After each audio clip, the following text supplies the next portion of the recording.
La foi est-elle une croyance ou une connaissance? On a coutume d'entendre que la foi relève de la croyance et qu'en ce sens elle ne peut avoir une réelle valeur de vérité, qu'elle est subjective et ne repose sur aucune preuve, contrairement à la connaissance. Dès lors, la foi ne serait rien de plus qu'une opinion condamnée à reconnaître le caractère hasardeux de sa potentielle véracité. Mais qu'en est-il réellement? Définissons d'abord les notions de croyance et de connaissance. Les débats sur ces questions sont encore très vifs dans le monde philosophique, aussi nous nous contenterons d'être simples sans rentrer dans trop de détails techniques. La croyance, c'est l'adhésion à une idée, une opinion ou un jugement que l'on considère comme vrai. La connaissance, c'est une croyance, mais une croyance qui est vraie et justifiée. On peut déjà remarquer que croyance et connaissance ne s'opposent pas, mais que la connaissance est un type particulier de croyance. Personne ne croit quelque chose sans aucune raison. La principale différence entre les deux, c'est donc la qualité des raisonnements qui les justifient. Il n'est pas inutile de rappeler ici qu'il est impossible d'exiger une preuve de tout ce qu'on considère vrai, et que le terme même de preuve au sens fort ne peut s'appliquer qu'aux mathématiques et à la logique formelle. Il faut donc avouer que la frontière entre la croyance et la connaissance s'avère bien plus floue qu'on ne le pense au premier abord. Bien des propositions que nous prétendons connaître sont en réalité impossibles à prouver.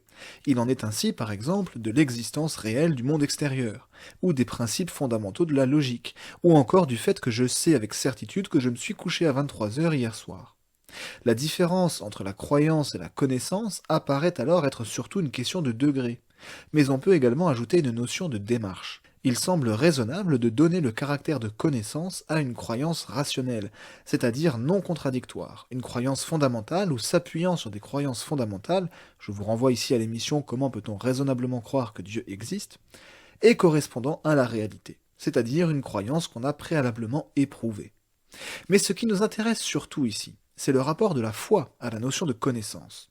Rappelons peut-être dans un premier temps ce que la foi ne peut pas être. Elle ne peut être ni prouvée mathématiquement, ni scientifiquement d'ailleurs, ni pleinement et parfaitement comprise. Si donc on définit la connaissance comme étant exclusivement ce qu'on peut prouver ou comprendre parfaitement, alors non, la foi n'est pas une connaissance. Mais il en serait alors de même de beaucoup de nos croyances, comme nous l'avons déjà précisé. Toutefois, nous avons déjà vu dans nos précédentes émissions que la foi répond aux critères de rationalité d'une croyance et qu'on peut donc la considérer comme étant raisonnable et justifiée. Mais il faut reconnaître quelque chose, c'est que très rares sont les croyances étant converties suite à un examen rationnel de la foi. La grande majorité des croyants expliquera plutôt sa foi comme résultant d'une expérience spirituelle, d'une rencontre personnelle avec Dieu et Jésus dans le cadre du christianisme. L'examen rationnel de la foi vient souvent dans un second temps. La foi chrétienne implique d'ailleurs cette notion de témoignage intérieur du Saint-Esprit dans le croyant. C'est cette action du Saint-Esprit qui convainc pleinement le croyant de la véracité du contenu de la foi.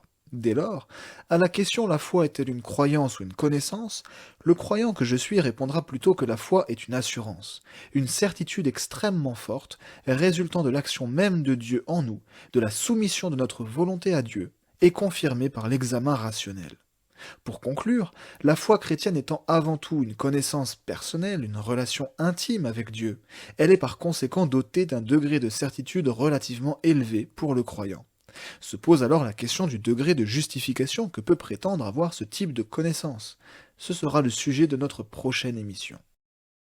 C'était Curious, j'espère que cette vidéo vous a plu. N'hésitez pas à me faire part de vos remarques et questions dans les commentaires ou par mail. Pensez aussi à aimer la vidéo et à vous abonner pour soutenir la chaîne et être tenu informé de ses nouveautés. À la semaine prochaine.